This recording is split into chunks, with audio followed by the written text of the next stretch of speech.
En 2008 était engagée une réforme ambitieuse, très ambitieuse, de la Constitution de la Ve République française. Réforme au terme de laquelle plusieurs dispositions nouvelles entraient dans cette Constitution. Une notamment qui, depuis, connaît un succès certain. La question prioritaire de constitutionnalité. Alors, pour être très bref, qu'est-ce qui se cache derrière cette expression ? La question prioritaire de constitutionnalité apporte deux choses nouvelles dans le droit français. La première chose, c'est que n'importe quel justiciable peut contester la constitutionnalité d'une disposition législative dans notre pays. Jusqu'à présent, c'était réservé à un élu de la République, ou le président de la République, ou le président du Sénat, ou le président de l'Assemblée nationale. La deuxième transformation, d'une certaine façon, c'est que auparavant, on pouvait remettre en question la constitutionnalité d'une disposition, mais de façon a priori, avant que cette disposition soit promulguée. Et là, c'était la possibilité qui était offerte de contester la constitutionnalité d'une disposition après sa promulgation par un justiciable, donc. Et c'est avec deux des acteurs principaux de cette réforme ambitieuse que nous sommes aujourd'hui. Avec le président Nicolas Sarkozy, le président de la République, qui a été à l'origine de cette grande réforme. Merci, Monsieur le Président, de répondre à nos questions. Et avec Maître François-Henri Briard, qui est le premier avocat à avoir agi dans ce cadre-là, avocat au Conseil d'État et à la Cour de cassation. Bonjour, François-Henri Briard. Président Sarkozy, pourquoi, en 2008, vous avez engagé cette réforme qui ne rentrera en application qu'en 2010, j'avais oublié de le préciser. Bon, d'abord parce que je crois que le texte constitutionnel doit évoluer. Il n'y avait pas que la QPC. Vous prenez une affaire comme l'ordre du jour du Parlement. J'avais été très choqué que le Parlement ne soit en rien responsable de son ordre du jour. Ce que je peux parfaitement comprendre, en 1958, on sortait d'une 4e République instable. J'ai voulu donner au Parlement la moitié de la maîtrise de son ordre du jour. Et d'ailleurs, dans mon idée, je pensais qu'il faudrait une autre réforme pour donner 100% de l'ordre du jour au Parlement. C'est insensé quand, au XXIe siècle, un Parlement ne soit pas responsable de son ordre du jour, quitte à prévoir pour le gouvernement une inscription prioritaire. Et il y avait cette question de la QPC. Et une question intéressante parce que François Mitterrand l'avait promis 2 fois, 81 et 88, sans le faire. Lionel Jospin l'avait inscrit comme priorité de son programme de 2002. Malheureusement pour lui, pour être élu, il faut être au 2e tour. Il avait été éliminé au 1er tour. Et donc je me trouvais en situation de tenir les promesses que n'avaient pas tenues mes prédécesseurs. Et je trouvais que c'était intéressant parce que la QPC, je parle sous votre contrôle, c'est un droit supplémentaire. On avait la possibilité d'en référer sur la constitutionnalité de vos droits avec les traités, mais on n'avait pas le droit d'en référer sur le respect de vos droits avec la Constitution. Avec la QPC, ce droit est acquis. C'était très difficile pour moi parce que j'ai beaucoup hésité. Allez. D'abord, je mets au défi qui que ce soit de penser que c'est simple. La réforme de la Constitution, c'est extrêmement difficile. Pour des raisons de forme et pour des raisons de fond. De forme, il faut un vote conforme de l'Assemblée et du Sénat. Et une fois que vous avez le vote conforme de l'Assemblée et du Sénat, vous n'avez rien fait. Il faut les réunir ensemble et faire voter votre texte à la majorité à 65%. Donc quand on dit que la réforme est passée à 2 voix, c'est vrai et c'est faux. C'est 2 voix au-dessus de 65%. C'est pas 2 voix au-dessus de 50%. Et puis j'avais des adversaires très forts et qui avaient des arguments qui pouvaient être justes sur la crainte du gouvernement des juges. Et il y en avait d'autres qui disaient aussi quelque chose d'intéressant. Vous avez raison, Sarkozy, il faut faire la QPC, mais dans ce cas-là, il faut changer la composition du Conseil constitutionnel parce que ça fait devenir le Conseil constitutionnel comme une Cour suprême, ce qui n'était pas stupide comme argument, je reconnais. J'ai beaucoup réfléchi et finalement, j'ai choisi de faire ce saut. Et depuis maintenant une dizaine d'années, ceux qui étaient contre sont maintenant pour.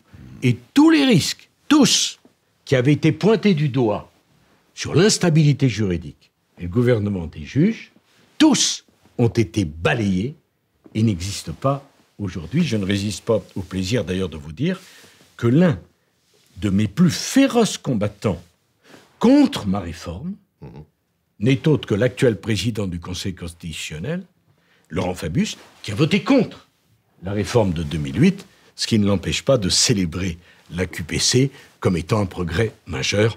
Vous le voyez, la cohérence a encore beaucoup de progrès à faire. Maître Briard, alors, cette question prioritaire de constitutionnalité entre en fonction en 2010, donc 2 ans après avoir engagé cette réforme, ce qui est relativement bref d'ailleurs quand on voit la difficulté qu'il y a à réformer une constitution. Aux États-Unis, cette pratique qui permet à un citoyen de contester un texte de loi, eh bien, est en œuvre depuis beaucoup plus longtemps que ça, depuis, si ma mémoire est bonne, 1803. Vous pouvez nous rappeler cette histoire ? Voilà, alors merci Yves Tréhard de parler des États-Unis. En effet, vous m'avez accompagné à plusieurs reprises dans ce pays et je sais qu'il est cher au président Sarkozy. La question prioritaire de constitutionnalité n'est pas née en France. Nous avons notre propre dispositif, mais c'est une idée ancienne qui a d'ailleurs commencé à courir en Grande-Bretagne au XVIIe siècle. Mais c'est la Cour suprême des États-Unis, dont je suis l'ami depuis 25 ans, vous le savez, vous m'avez accompagné, qui, le 24 février 1803, en effet, a inventé ce dispositif du contrôle de constitutionnalité a posteriori, dans l'affaire Marbury contre Madison. Et cet arrêt tout à fait fondateur dit 2 choses. Il dit que la Cour suprême a le pouvoir de vérifier la constitutionnalité d'une loi, la conformité de la loi à la Constitution, et que n'importe quel justiciable peut contester cette constitutionnalité. L'idée a fait son chemin. En France, c'était particulièrement difficile. Pourquoi ? Parce que nous sommes le pays de Jean-Jacques Rousseau, nous sommes le pays du légicentrisme, nous sommes le pays, le président Sarkozy l'a rappelé à l'instant, de la souveraineté de la loi. Et la souveraineté de la loi, pour nous, est un concept essentiel parce que c'est cette souveraineté qui nous a permis de vaincre l'Ancien Régime. Mais la question prioritaire de constitutionnalité, en effet, a accompli en France une véritable révolution, on peut dire, et, vous le savez, a considérablement contribué au renforcement de l'état de droit. Et on ne l'a pas assez dit, mais c'est au président Nicolas Sarkozy que nous devons la question prioritaire de constitutionnalité. Président Sarkozy, la question prioritaire de constitutionnalité, j'ai dit qu'elle était ouverte aux justiciables, à tous les justiciables, à l'occasion d'un litige, il faut le savoir. On regarde un petit peu les décisions qui étaient rendues. Il y en a bon an, mal an, 75 à 80 par an. Un peu plus avec la crise sanitaire. Beaucoup qui relèvent d'ailleurs de droit fiscal ou de droit pénal. Alors il y a un cliquet, si vous me permettez l'expression, c'est que le justiciable, il doit d'abord en référer à la Cour de cassation ou au Conseil d'État, et c'est la Cour de cassation ou le Conseil d'État qui juge de la recevabilité de la plainte qui est déposée. Est-ce que c'est un dispositif qui vous convient ? Oui, alors d'abord, on a beaucoup travaillé dessus. Je ne dis pas que c'est parfait, mais pourquoi on a beaucoup travaillé ? Si vous me le permettez, j'emploierais plutôt l'expression filtre que cliquet. Oui, pardon. Filtre. D'abord parce que dans les oppositions, nous avions l'opposition du Conseil d'État et de la Cour de cassation. Excusez-moi. Qui disait, attention, vous nous mettez donc le Conseil constitutionnel au-dessus de nous. Vous faites une Cour suprême. Or, c'est une jurisprudence politique par sa nomination. Donc il fallait que je contourne ce risque, à la fois pour éviter l'engorgement des tribunaux avec des recours, des questions prioritaires qui ne seraient pas sérieuses. Et en même temps, pour mettre de mon côté le Conseil d'État et la Cour de cassation, disant non, vous aurez votre rôle à jouer, nous faisons examiner comme un filtre le sérieux de la QPC, en droit administratif par le Conseil d'État, en droit judiciaire par la Cour de cassation, qui filtre pour évacuer tout ce qui n'est pas sérieux. Et ce filtre fonctionne bien. Et hommage soit rendu à ces 2 institutions, la Cour de cassation et le Conseil d'État. D'ailleurs, j'observe que depuis qu'on l'a fait, personne n'a changé cela. C'est maintenant devenu une habitude. Il y a une exception de constitutionnalité. Le filtre bloque ou laisse passer, et le Conseil constitutionnel travaille dessus. À l'arrivée, je m'étais beaucoup inquiété de cette question. À l'arrivée, ça fonctionne à la satisfaction générale. Maître Briard, comment se prépare une question prioritaire de constitutionnalité? Comment ça se passe matériellement? Alors, comme vous le savez, la QPC ne peut pas être relevée d'office. C'est-à-dire qu'un juge, même le Conseil d'État ou la Cour de cassation, ne peuvent pas dire il y a un problème de constitutionnalité. Il faut que la QPC soit façonnée, en quelque sorte, par un avocat. L'avocat a un rôle majeur dans ce domaine. Vous connaissez le mot de Jean Giraudoux, le droit est la plus puissante des écoles de l'imagination, et je pense que si Giraudoux avait connu la QPC, il aurait dit cela aussi, du contrôle de constitutionnalité. Parce que la QPC exige de l'avocat qu'il exerce son imagination, qu'il réfléchisse, et qu'il mette en place le procès d'une loi. Et pour faire le procès d'une loi, eh bien, il faut solliciter des principes constitutionnels et vérifier la possibilité d'une démonstration sur la non-conformité. Donc, c'est un travail d'analyse juridique et de conviction aussi, puisque nous devons ensuite convaincre le juge de transmettre cette question au Conseil constitutionnel. Peut-être un mot, si vous permettez, du filtrage que le président Sarkozy évoquait tout à l'heure. J'ai plaidé de très nombreuses affaires devant le Conseil d'État et la Cour de cassation en matière de QPC, pour que les questions soient transmises. Et je comprends très bien le contexte historique que le président a évoqué tout à l'heure, la nécessité d'associer le Conseil d'État et la Cour de cassation. Et je pense en effet que la réforme n'aurait pas pu voir le jour dans des conditions différentes. Mais aujourd'hui, je me permets de dire qu'il me semble que cette époque est révolue. Pourquoi ? Parce que filtrer les questions, il le faut. Une juridiction suprême ne peut pas tout examiner. La Cour suprême des États-Unis est saisie de 10 000 questions par an. Elle en prend 80. Elle en prend 80 sur 10 000. Bon, donc il faut filtrer. Mais la difficulté, c'est celle d'une juridiction constitutionnelle qui n'a pas la maîtrise de son agenda, de son ordre du jour. Ce sont d'autres juges qui choisissent pour le Conseil constitutionnel. Et il y a un domaine dans lequel cette difficulté est majeure, c'est lorsque nous critiquons ce que l'on appelle la portée effective de l'interprétation jurisprudentielle, d'une jurisprudence constante de la loi. Le Conseil constitutionnel nous autorise à critiquer cette interprétation et à dire que cette interprétation n'est pas conforme à la Constitution. La difficulté, c'est qu'on va devant les juridictions qui ont construit cette interprétation. Et vous imaginez bien que le Conseil d'État, comme la Cour de cassation... Ils ne veulent pas se déjuger. Eh oui, ont des réticences pour faire censurer leur interprétation par le Conseil constitutionnel. Donc, personnellement, je suis partisan d'une évolution et je pense que toutes les questions, comme aux États-Unis, devraient être adressées au Conseil constitutionnel qui ensuite ferait ce tri dont le président parlait. Moi, je n'ai pas d'opposition avec ça, M. Briard. D'abord parce que je ne pense pas qu'une loi soit parfaite ou qu'une réforme soit parfaite définitivement. Donc, je ne peux pas dire la Constitution, à mon époque, avait besoin d'évoluer et dire, après mon époque, elle n'a pas besoin d'évoluer. Ça n'a aucun sens. Moi, je ne pouvais pas faire autrement. Je prends votre point, qui est parfaitement justifié. J'y ajoute un codicile. C'est que vous ne pouvez faire cela que si vous allez au bout du processus d'installation du Conseil constitutionnel comme une Cour suprême. Sinon, ça ne marche pas. Absolument. Voilà. Et si, en ultime conséquence de cela, vous réfléchissez sur la composition du Conseil constitutionnel. Voilà. Et avec cela, on aura été au bout de l'évolution. Moi, je n'ai pas prétendu avoir légiféré pour 3 siècles. Je prétends que ce qu'on a fait, c'est un progrès majeur, une étape décisive. Un progrès pour l'état de droit. Pour l'état de droit, pour les citoyens, mais c'est un côté... Plus personne aujourd'hui, frère. Plus personne ne le conteste. Plus personne. Alors que c'était des débats très violents.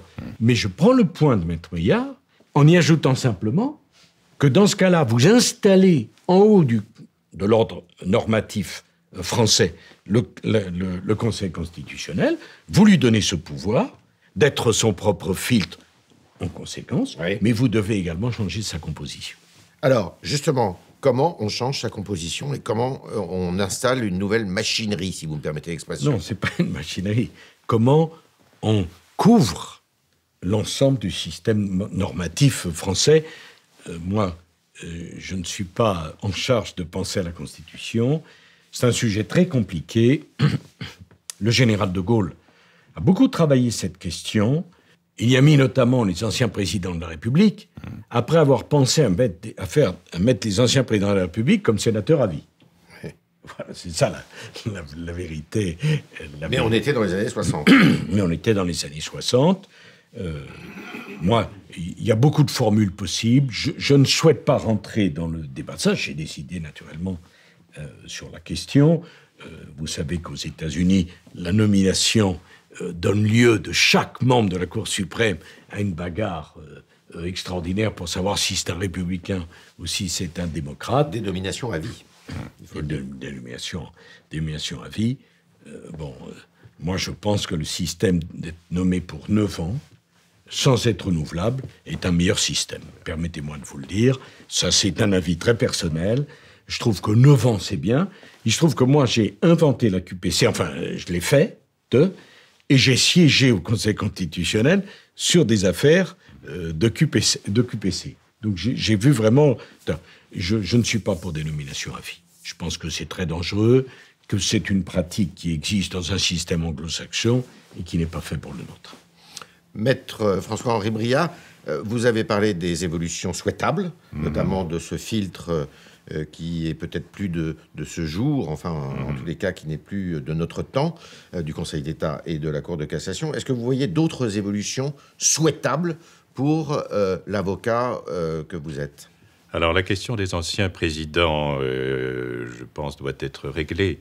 Le président Sarkozy vient de dire, d'ailleurs, je crois, Monsieur le Président, que vous ne siégez plus depuis 2012 ou 2013. Exactement. Voilà. Vous savez, le général de Gaulle avait adopté cette mesure, fait adopter cette mesure pour prendre soin de votre prédécesseur, le président René Coty, dont la retraite était un peu insuffisante, semble-t-il. Je pense en effet que les anciens présidents n'ont pas leur place dans une juridiction constitutionnelle, je me permets de le dire. Je crois qu'il conviendrait aussi en France de renforcer ce que l'on appelle aux États-Unis le processus de confirmation des candidats, qui doit être, à mon avis, plus transparent et plus développé devant une commission judiciaire à caractère parlementaire et multipartisane. Et je pense aussi que la culture constitutionnelle que nous sommes en train d'acquérir, et c'est très important pour la population que les gens connaissent la Constitution, le Conseil constitutionnel, son fonctionnement et les normes en vigueur. Je pense que tout cela exige aussi une modification de nos habitudes dans, j'allais dire, le recrutement des membres du Conseil constitutionnel. Il nous faut des professionnels du droit. Le président Sarkozy est avocat. Il nous faut des professionnels du droit et non pas, j'allais dire, d'anciens politiques ou d'anciens responsables de la vie politique. Ça, je crois que c'est une évolution majeure. Après, quand il s'agit d'interpréter la Constitution, il n'est pas absurde de la part du général de Gaulle de penser que ceux qui en ont eu la responsabilité aient leur idée sur la façon dont on l'interprète.